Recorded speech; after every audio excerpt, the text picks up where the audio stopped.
encuentra en Gustavo Saga, que va a su columna de Pensamiento Nacional. Muy buenas noches, Gustavo, ¿cómo estás? ¿Cómo andan, muchachos? Un gusto volver a encontrarnos esta tarde. Bien, estamos muy bien, por suerte. ¿De qué va a tratar la columna del día de hoy, Gustavo? Vamos a hablar de la escaloneta de nuestra selección nacional de fútbol. Hemos titulado la columna de hoy Pensamiento Nacional para el programa TED, Valores de Selección, escaloneta y la cultura popular. Vamos un poco a describir y analizar cuáles han sido las características del componente cultural de nuestra selección nacional campeona del mundo, el desarrollo de su entramado social, político, cultural, histórico y religioso. Bueno, vamos a dar algunas consideraciones acerca de la cultura plebeya nuestra, lo que hemos visto en cada partido de la selección en la secuencia completa de ese mes que duró el Mundial de Qatar a fines del año pasado, y vamos a ir un poco más allá del análisis estrictamente deportivo, aunque también lo involucra en tanto las formas y las implicancias en que se desarrolló nuestro juego, ¿no? Ha sido la expresión más acabada de nuestra cultura popular, más profunda y genuina, respaldada y confirmada por la conmoción de millones de personas, y por supuesto lo que fue emergiendo poco a poco en tanto expresión de lo popular y que involucra a nuestra gente, a todos nosotros, hombres y mujeres de nuestra patria, los que pudieron estar allá en Qatar y aquí en Argentina, en cada barrio de cada una de nuestras provincias, en todo nuestro territorio, de la Quiaca a la Antártida, y entender que esta manifestación, este fenómeno dio vueltas al mundo, no solo por la magnitud que tiene el objetivo conquistado en un mundo globalizado que juega al fútbol, digamos, ganar una Copa del Mundo, sino por la forma, el argumento y el contenido tan propio nuestro y que ha sorprendido, obnubilado y despertado la admiración de millones de personas alrededor del planeta. Y bueno, vamos a inscribir este fenómeno de magnitud de origen argento en el contexto del mundial. A ver, porque cuando hablamos de soberanía no solo hablamos de la custodia de nuestros cielos, mares, suelos, fronteras, sino que desde un enfoque holístico, es decir, desde la consideración de la soberanía como un todo. Bueno, la soberanía incluye también la sociedad, así como incluye la economía, la política, bueno, la educación y por supuesto también el fútbol como expresión cultural, que en estas latitudes del planeta el fútbol ya es como una especie de metáfora de nosotros mismos, ¿no? El fútbol se ha transformado en insignia propia aquí en Argentina, incorporado ya al acervo cultural que se transmite de generación en generación y del cual se va construyendo el sentido de pertenencia a su alrededor. Somos futboleros en la Argentina, tal vez seamos uno de los países más futboleros del mundo, y eso aquí no está circunscrito solamente al juego, involucra muchísimos más elementos y eso complejiza el tema de manera bella y diferencial. Gustavo, teniendo en cuenta que Argentina, entre otras características, también se caracteriza por un pensamiento pendular, por ahí y nos consideramos los mejores del mundo y por ahí todo lo contrario. ¿Qué fue lo que vimos en el Mundial de Qatar a fin del año pasado? Porque digamos que con la escaloneta, al comienzo no había el entusiasmo que tuvimos al final del Mundial. ¿Cómo lo describirías vos lo que pasó al final del año pasado con el Mundial de Qatar? Es que al principio del proceso de Scaloni obviamente había fundados motivos para alzar alguna crítica, en tanto un poco el desconcierto de Chiqui Tapia de elegir un entrenador que no tenía muchos antecedentes, pero el Chiqui Tapia vio lo que el resto no pudo ver y confió, y a poco de andar DT se transformó en un buen líder, ¿no? Eso rápidamente los jugadores lo expresaron así. Vimos que obviamente que el Mundial lo ganó Argentina y con ella nuestra cultura popular. Ganó la reunión de los jugadores alrededor del mate y el truco, en la concentración, ganó la familia argentina y esa forma de vivir nuestra tan familiar. Vieron lo que fue fue hermoso eso, ver a la familia de los jugadores ya consagrados campeones del mundo en el medio de la cancha, incluso acariciando la copa, y sus hijitos pateando una botellita de agua, jugando a la pelota en el estadio de la final del mundo. Eso fue una maravilla. Ganaron las abuelas, la señal de la cruz luego de cada gol y la mirada al cielo agradeciendo a los que ya no están, pero están. Ganó el agua bendita, ganó el bombo de Tula, ganaron la Virgen y Jesús en los tatuajes de muchos de los jugadores, ganó la memoria de nuestros héroes Malvinas. Eso fue importantísimo, ¿no? En términos de soberanía y antiimperialismo. Y por supuesto ganó el Diego, que nos alentó desde el cielo. Recuerdo yo esas palabras de la Pulga, de Messi, que dijo: esta copa que conseguimos es también de todos los que no la lograron en los anteriores mundiales, también es del Diego que nos alentó desde el cielo. Eso dijo nuestro capitán. O sea, el tipo incorpora a los jugadores anteriores como parte del logro, y eso es liderazgo y conducción pura. También ganó la identificación y el fanatismo por nuestra escuadra nacional de países semicoloniales como Bangladesh. Eso ya lo vamos a desarrollar un poquito más adelante. Ganó el gracias a Dios, en fin, ganó lo que todos vimos, sentimos y disfrutamos como comunidad viendo el Mundial. Y también ganó nuestra propia contradicción, porque absolutamente nada es lineal, digamos. No traten de entenderlo. Argentina, con lo bueno y con lo malo, te amo, puso Messi en un tuit desde arriba del colectivo en los festejos, rodeado de millones de personas. Messi es argentino y, bueno, nada de lo argentino le es ajeno. Ese fue el primer valor que transmitió la selección en todo su desempeño. El conjunto está por encima de las partes. O sea, el todo por las partes. Por todos lados, todo el tiempo, vimos conductas de unidad, primero entre ellos, porque nadie puede transmitir a otros solidaridad que primero no practica con su mismo grupo, ¿no? Esto quedó claro cuando a lo largo del torneo el director técnico Scaloni puso y sacó jugadores sin que haya habido un solo gesto de discordia en torno a sus decisiones, un espíritu de cuerpo fundamental en el logro del éxito, y hoy totalmente ausente bueno, del clima político, ¿no? ¿Y por qué fue así? Esto tiene una explicación natural, porque los jugadores de la selección nacional salieron de clubes de barrio, clubes humildes del interior, salieron de familias del pueblo llano, y también porque a la AFA la preside un gordo sindicalista y católico, el Chiqui Tapia, ¿no? Nuestro candidato en las presidenciales debería ser el Chiqui Tapia, o alguien que se parezca mucho, pero bueno, eso es la política anda en otra cosa. Por todo esto y muchas cosas más es que nos resulta familiar el éxito de los jugadores. Es al menos lo que yo percibo interiormente, ¿no? Te dan como ganas de ir a abrazarlo. Mi hermano Augusto, sin ir más lejos, se fue hasta Calchín para recibir a Julián Álvarez 3-4 días después del logro mundialista. Y esto es un acto reflejo de la emotividad identitaria, porque todos tuvimos un amigo en el barrio parecido a nuestros jugadores de nuestra infancia o en nuestra juventud.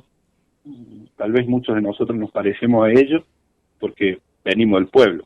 El ejemplo de un equipo unido y solidario, la fe, el amor a la familia, a los hijos, la humildad, la gratitud y otros tantos valores transmitidos naturalmente por nuestros jugadores, dado su origen.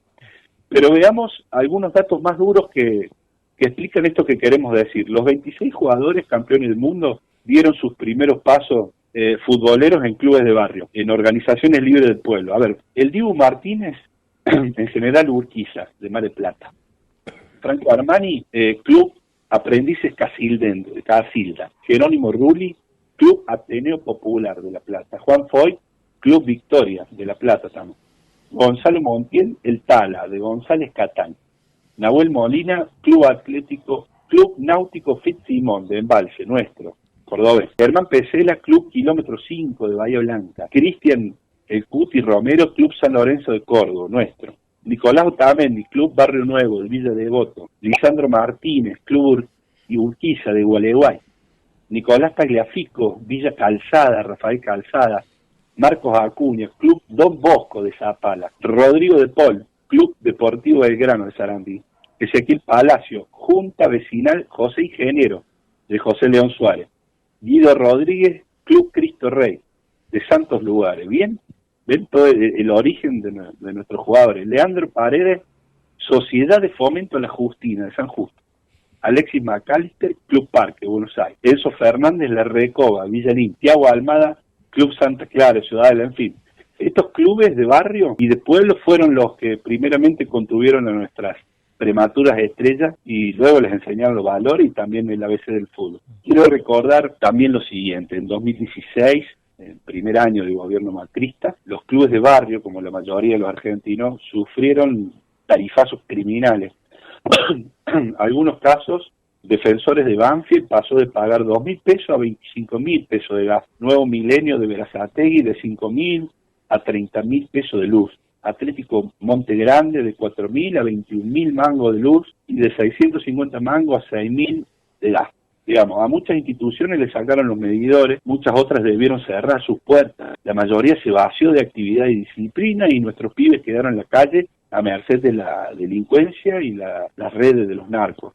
Hubo luchas, marchas y resistencias individuales y grupales como la que dio la Unión Nacional de Clubes de Barrio. Tal vez a sus 13 o 14 años nuestros jugadores ya habían emigrado, fruto de sus tempranas condiciones, a otros clubes más reconocidos de las distintas capitales provinciales, pero de ese momento de retroceso y resistencia institucional y social proviene buena parte de esta generación de campeones del mundo, ¿no?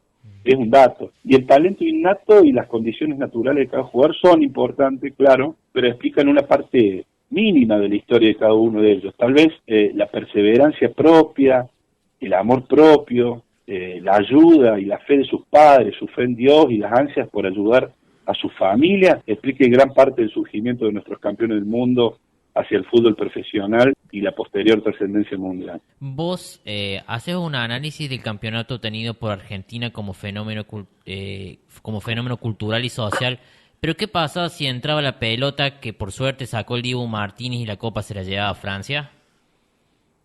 Eso pudo haber pasado, ¿no? El fútbol tiene eso tan maravilloso que del palo para adentro, del palo para afuera. Bueno, ¿qué pasaba si Francia ganaba el Mundial? Además del golpe durísimo y la tristeza convertida en desánimo para el pueblo y además la guillotina para Messi, la guillotina de parte del establishment periodístico, no de parte del pueblo, que lo reconoce en toda su dimensión gallarda, ¿no? Bueno, si ganaba Francia, hubiéramos sido sometidos bajo las lógicas del modelo Mbappé. Y cientos de artículos y columnas periodísticas hubieran inundado los espacios de comunicación para instalar el éxito del modelo francés, porque así se maneja la cosa, con el éxito bajo el brazo, y no tanto para caerle Mbappé en términos individuales como persona, sino por lo que significa como objeto de mercado. No hay que ser inocente en esto, y menos en un fenómeno de escala mundial que mueve tanto dinero, ¿no? La disputa no es solo deportiva, sino también política y cultural, siempre lo es. Agreguemos entonces algo de complejidad al asunto. Pensemos en términos más globales. El mercado quería que aceptáramos de una vez por todas el modelo Mbappé, porque el tipo es preciso, arrogante, una máquina de perfección atlética, una especie de juventud mecanizada, moderno, sofisticado y por sobre todas las cosas juega solo. El tipo juega solo. Sus expresiones son el puño cerrado y la risa gozadora después de un acto de sometimiento del rival cada vez que le gana. Todo lo vemos, cuando hace un gol, primero festeja solo, como si todo en ese instante fuera obra de su propio genio y único mérito, y consciente de ello, el resto debe agradecerle la trascendencia y la felicidad que él crea producto de su éxito personal. Este gran talento no agradece, no mira a su asistidor. Sus compañeros de equipo casi nunca lo alcanzan para abrazarlo, no salen en su foto, ¿vieron? Sus goles no tienen sostén previo que lo explique, todo parte y termina en él desde que la agarra hasta que la manda a guardar al arco. Nada más individualista que esto, ¿no? Un monstruo el tipo, pero nunca más dejado de lado la solidaridad y la construcción del equipo para alcanzar los objetivos. Esa es su marca de impronta. Y allí va hacia allí va nuestro mundo, hacia el individualismo, la meritocracia y el sálvese quien pueda. Gustavo, y en contraposición a este modelo que decías, ¿qué impronta tienen nuestros jugadores? Bueno, por el contrario, yo veo cosas muy distintas. Lo que representan los jugadores argentinos es la antítesis de esta normalidad europea tan sofisticada, de este nuevo modelo cultural que reina dividiendo, que deja al resto detrás en el camino. Nuestro éxito representa humildad, representa trabajo en equipo, rotación, bajo perfil, todos importantes del primero al último, solidaridad, liderazgo, que va a la velocidad del último para que sea el primero, compañerismo, mística, etcétera, digamos. Y eso molesta al poder, y molesta bastante. Vimos nítidamente esa molestia en el partido con los Países Bajos, donde ellos comenzaron a buscar roña y nosotros terminamos ligando las críticas de propios y extraños por reaccionar, y de allí se desprendió los escribas de La Nación y Clarín, lanzando tantos artículos presentando a nuestros apasionados jugadores de la selección como bárbaros e irreverentes frente a los ojos del mundo democrático y civilizado que ponía su atención en los partidos calientes de nuestra escuadra nacional durante el Mundial. Y así están, los vimos, los mufas del mercado periodístico y cipayos locales que agitaron la bandera del fracaso y el éxodo toda vez que pudieron. Y la gente esta vez los marcó muy bien. De nuevo voy con esto, entre la dicotomía de lo nuestro y lo de aquellos. Arturo Jauretche decía que la historia oficial o tradicional presenta nuestra historia argentina como una alternativa agónica entre civilización y barbarie, y que dentro de esa fórmula era obligado considerar bárbaro a todo lo nuestro y civilizado a todo lo importado. Y bueno, para gran parte de nuestro periodismo, los europeos eran los caballeros y nosotros los salvajes por responder la agresión. Somos maleducados y malos perdedores, según el poder y los cipayos locales, somos todo lo que está mal porque somos bárbaros para ellos. Y en contra, ¿y cómo viste a Messi y cómo lo relacionas con Maradona, sin ánimo de compararlos? Bueno, Messi yo lo veo como la opción familiar argentina. Vimos incansables imágenes en el palco familiar, estaban los hijos, esposa, madre, padre, abuelo, no cabía un alma en el palco de Messi, hermanos, sobrinos, cuñados. Es la imagen que más vemos de él, por lo que es fuera de la cancha, la familiar, la imagen familiar. En ese sentido no tiene muchas diferencias con el Maradona, ya que siempre estaban con el Diego los hermanos, doña Tota y don Diego, al que sin embargo, bueno, también se le sumaban los amigos del campeón y los vivos de siempre. Pero el Diego vivió invocando y haciendo un culto de sus viejos, ¿no? Allí radica lo familiar en él. Aunque hay profundas diferencias entre Messi y el Diego, y es natural que así sea, las semejanzas también están allí. Tal vez porque si no hubiera nacido un Maradona, tampoco hubiera nacido un Messi. Yo creo mucho es el ADN del potrero, una especie de reencarnación cultural. Messi supo romper la barrera de cierta prolijidad burguesa, digamos, para ser auténtico, digamos, una autenticidad bien argentina, por supuesto. Messi es una venganza poética, como fue el Diego con el gol a los ingleses. Es hora de que los goles de Maradona frente a los ingleses en 1986 empiezan a ser considerados como un hito histórico en los procesos de descolonización, ¿no? Porque así es visto por millones de personas de países periféricos que han sufrido también, como nosotros, en la colonización británica. Maradona antes y Messi y nuestros jugadores después impusieron nuestro propio y más genuino modelo cultural en Qatar. Es lo que vimos, lo que pudimos ver y vio todo el mundo. Y los mufas dirán lo que quieran, pero ya es hora que salgan del closet y reconozcan su amargura, su elitismo, su gorilismo, su antipueblo, que reconozcan el sentimiento antipopular que tienen, porque aquí lo que vimos fue una lucha que no fue solo deportiva, fue ideológica y cultural. Yo particularmente de eso no tengo duda. Argentina se coronó campeón del mundo siendo pueblo, y eso fue lo más bello que han visto nuestros ojos y han sentido nuestros corazones desde hace mucho tiempo, y es también lo que explica a 5 millones de personas más, porque en las provincias salió todo el país a la calle festejando, sin un solo detenido, sin una sola riña, porque cuando la masividad popular es convocada por la alegría, el objetivo conquistado y el sentido nacional, el pueblo se autorregula en la masividad, sale todo bien. Digamos, más perfecto este mundial casi que no se consigue. Y decía Scaloni, ellos juegan para la gente, lo decía siempre, juegan para su familia, y eso es un poco lo que explica todo. Menos mal que ganó el desborde argentino, que es como una verdadera forma diferente de encontrar otro sentido a la existencia, a la vida misma, a las emociones, a la hermandad, a lo nacional, que por un rato se dejó de preocupar por lo cotidiano y se la jugó por lo sensible, lo que decididamente nos hace estar vivos y nos eleva como colectivo y nos funde en un abrazo. Que Argentino ganó su tercera Copa Mundial no es solo la historia de un entretenimiento deportivo, sino más bien es la historia de una pasión bien nuestra. Gustavo, te retrotraigo un poco al comienzo de tu columna. ¿Cómo viste esa rareza que fueron los festejos y el acompañamiento de Bangladesh a nuestra selección? Eso fue un fenómeno increíble. Vimos esas imágenes del festejo en Bangladesh durante todo el Mundial apoyando, pero por la victoria argentina, ¿no? Esas imágenes dieron la vuelta al mundo. A nosotros nos cuesta creerlo, realmente es difícil encontrar una explicación, pero la tiene como todo. ¿Por qué sucede, digamos, de dónde sale tanto fanatismo y pasión por un país situado más de 17.000 kilómetros de distancia? ¿Cómo puede ser ese fenómeno?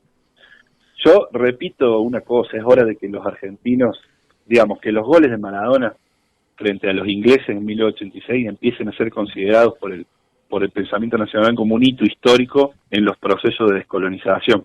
Sabemos que esa actuación maravillosa del Diego en el 86, la mejor de todos los tiempos, hoy junto a la de Messi en Qatar, digamos, entre Messi y Maradona, el orden se lo dejo a ustedes y a los radioescuchas. A mí ese orden no me interesa, lo que sí me interesa es que el 1 y el 2 de todos los tiempos son argentinos, eso es lo que importa. Y digo, esa actuación de nuestro astro en el 86 no fue solo un hecho deportivo, fue una especie de gigantesco acontecimiento político, social y cultural.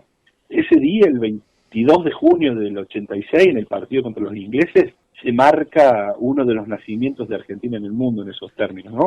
Acto seguido de lo que fue en 1982 la Guerra de Malvinas.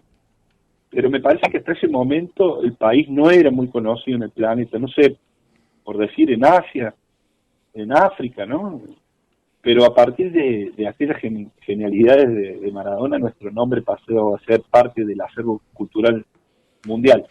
Argentina, Maradona. Uno si va al exterior, a cualquier país, Argentina, Maradona.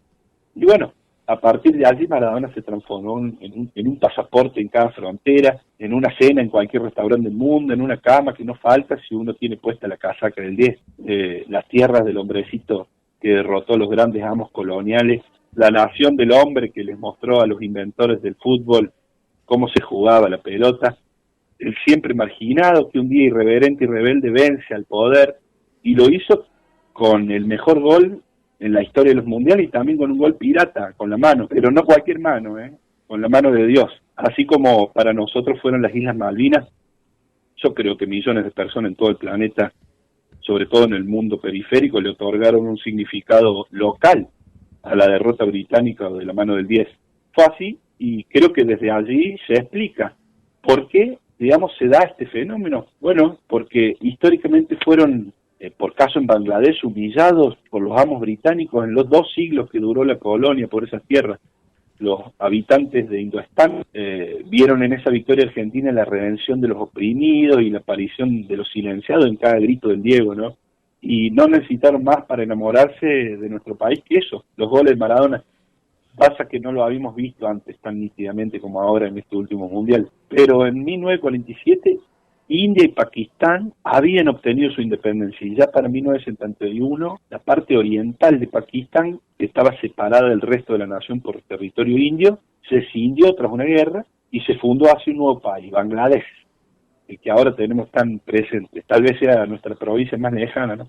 Cuando fue Maradona al estadio indio Kerala fue una verdadera locura de devoción maradoniana, locura que seguramente ningún otro personaje de ningún país genera. Y en Calcuta, en la India, de Bengala, nuestro Diego tiene su estatua. ¿Qué tal? Por aquellos lares son casi 300 millones de personas, gran parte fanática del Diego, de Messi y de Maradona, por todo esto que describimos, la pasión maradoniana, y luego por Messi se combinó también con el odio acumulado a los británicos y por supuesto con la identificación con un continente que también ellos saben que somos muy sufridos. América, como el Indoestán, también padeció la voracidad colonial. América, como Indoestán, saben lo que es la pobreza y saben también lo que es la opresión, y aunque no lo sepamos, americanos, indios, pakistaníes, bangladesíes, nos parecemos bastante, yo creo, más allá de las costumbres, de la cultura y de la religión. Y por último también está nuestro estilo de juego,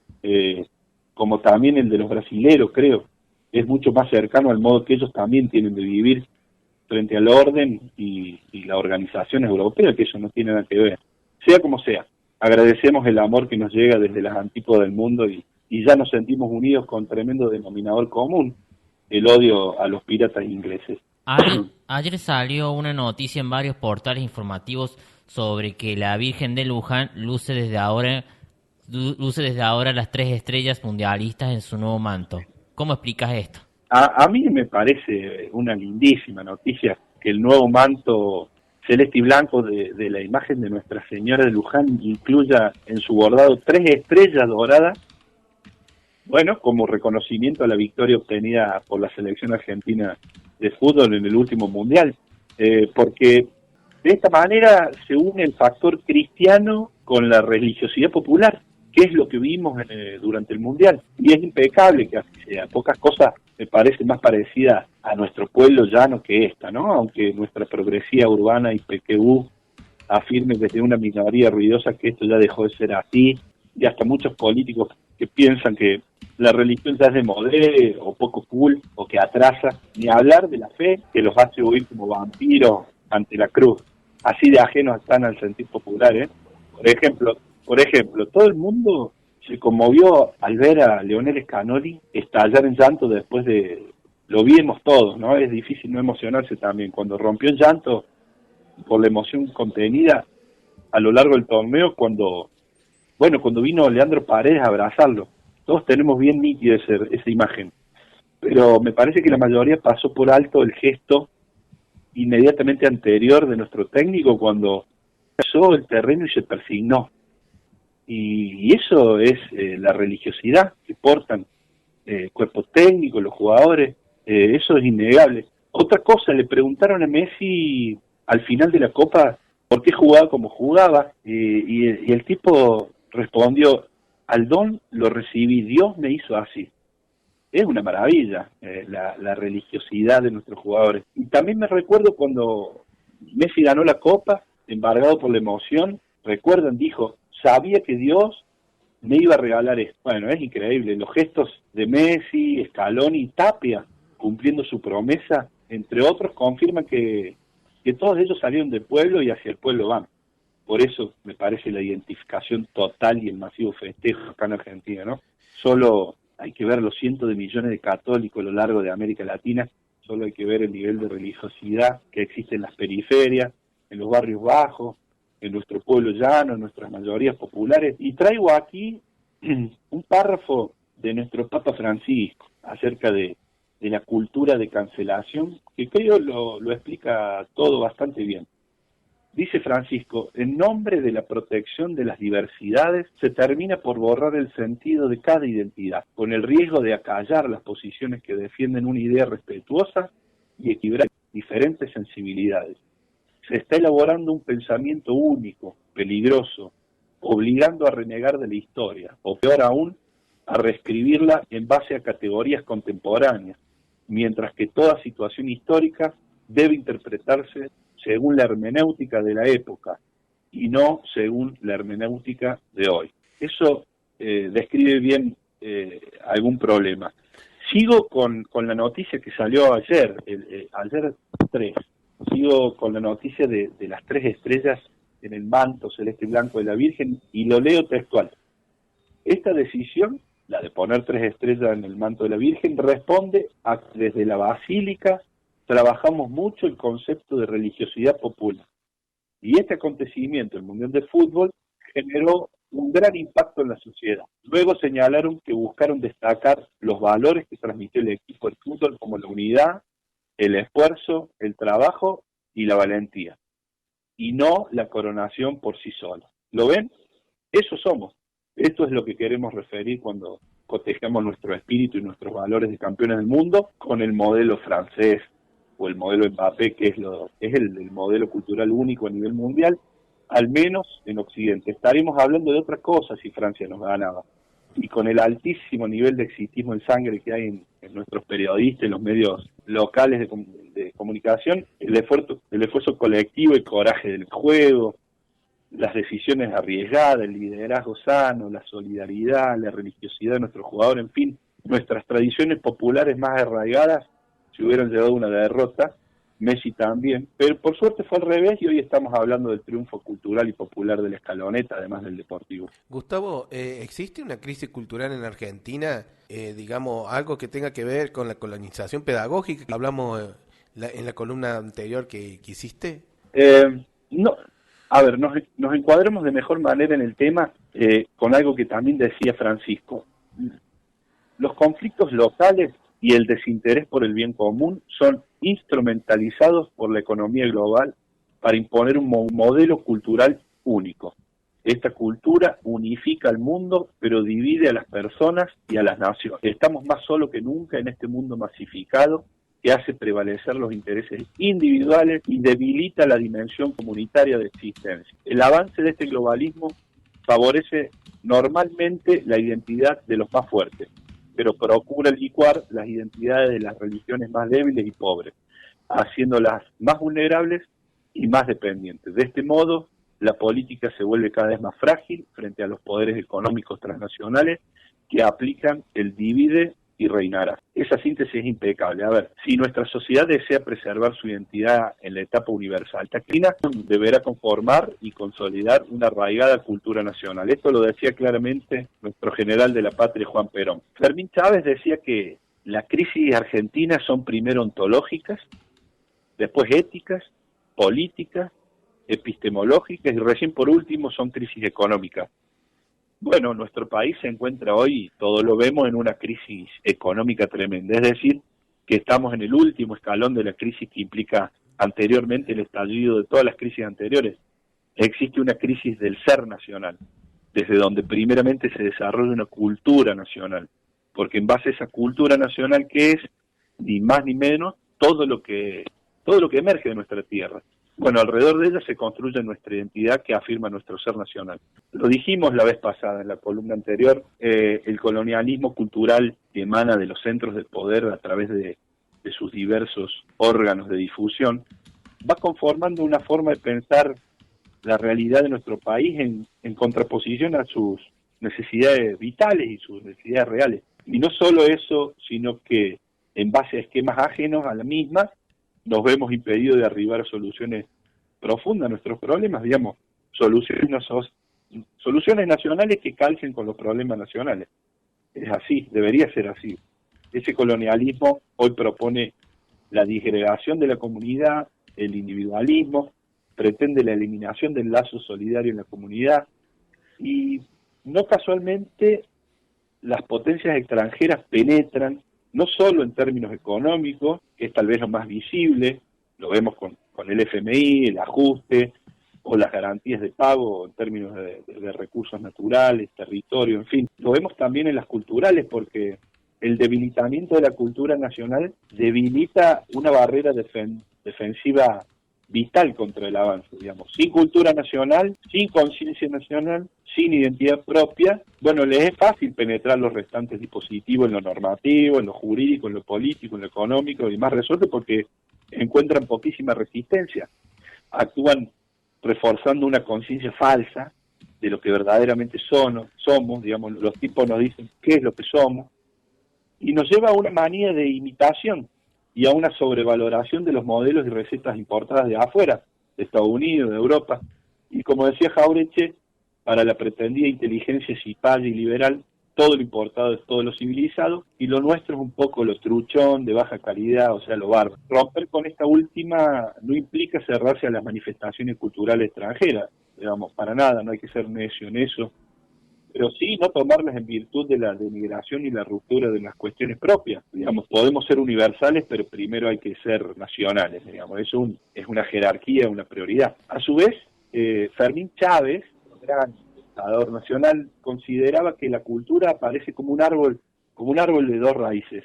Por un lado la cultura que produce la élite y por otro la cultura que produce el pueblo. Bueno, la pedagogía colonial enseña que la única cultura es la cultura creada por la élite, que lo otro es bárbaro. Y por el contrario, desde la tradición profunda del pensamiento nacional y latinoamericano, la cultura es cultura si es creación popular, fuente de las manifestaciones, digamos, que emanan de la comunidad. La cultura nacional no puede ser copia porque es una creación constante. Así aparece como expresión de la personalidad de los pueblos, rompiendo con la noción de una cultura individual, que es la que intentamos resistir. Francisco nos dijo recientemente en Fratelli Tutti, son las nuevas formas de colonización cultural. No nos olvidemos que los pueblos que enajenan su tradición y por manía imitativa, violencia impositiva, imperdonable negligencia o apatía, toleran que se les arrebate el alma, pierden junto con su fisonomía espiritual, su consistencia moral y finalmente su independencia ideológica, económica y política. Y bueno, es un poco lo que está ocurriendo, ¿no? Y para terminar, quiero destacar que cuando mencionamos lo nacional, lo hacemos pensando desde la de la perspectiva hispanoamericana, es decir, en términos de patria, no en términos de patria chica, sino de patria grande. Esto lo podemos, tal vez, esto puede ser buen tema para desarrollar una columna futura, tal vez cercana al 12 de octubre, si es que estamos todavía por aquí. Digo, retomar esa tradición resulta central, pues las tradiciones culturales e históricas compartidas constituyen uno de los pilares donde se asienta la integración de la región, por la cual lucharon nuestros libertadores, San Martín, Bolívar, a comienzos del siglo XIX, levantaron a lo largo de nuestra historia. Aquí aparece nuestro continente e identidad como un continente mestizo. La recuperación y el fortalecimiento de la cultura nacional, digamos, es un elemento urgente, vital, en esta etapa de crisis para avanzar en la recuperación de la identidad, la autoestima colectiva y reconstruir nuestra comunidad. Una cultura nacional vigorosa y una identidad nacional fuerte son los pilares para la emancipación y la construcción de una patria definitivamente independiente y soberana. Y la selección nacional, la escaloneta, ganó esa batalla cultural. Los agradecimientos a Dios y a su familia, la humildad, el amor por la Argentina, un mensaje sencillo, elemental, profundo, pueblo. Ese amor y esos valores merecen ser expresados porque son la expresión más genuina de nuestra cultura popular. Eso es lo que quisimos decir hasta aquí en nuestra columna de hoy. Bueno, Gustavo, muchísimas gracias por ceder al Multimedia Mordisquito tu tiempo para la columna que te realizás cada 15 días. Al contrario, el gusto y el agradecimiento siempre es mío, y también decir que esta columna también hoy se recortó en textos y en fuentes. Quiero mencionar solo algunas: la opción en Mbappé de Raúl Muriete, textos aparecidos en Facebook de Andrea Albert, algún dato del Ciudadano Web. Juan Godoy, yo para las nuevas generaciones les sigo recomendando y lo seguiré haciendo. En tanto Pensamiento Nacional, busquen a Juan Godoy, a sus libros, búsquenlo en las redes. Bueno, por supuesto, el Pensamiento Nacional de Fermín Chávez, la carta encíclica Fratelli Tutti del Papa Francisco, el modelo argentino para el Proyecto Nacional de Perón, en fin, algunas fuentes y algunos datos con el cual construimos esta columna. Muchachos, muchas gracias. Muchas gracias, Gustavo. Nos estamos viendo de acá 15 días. Chau, chau.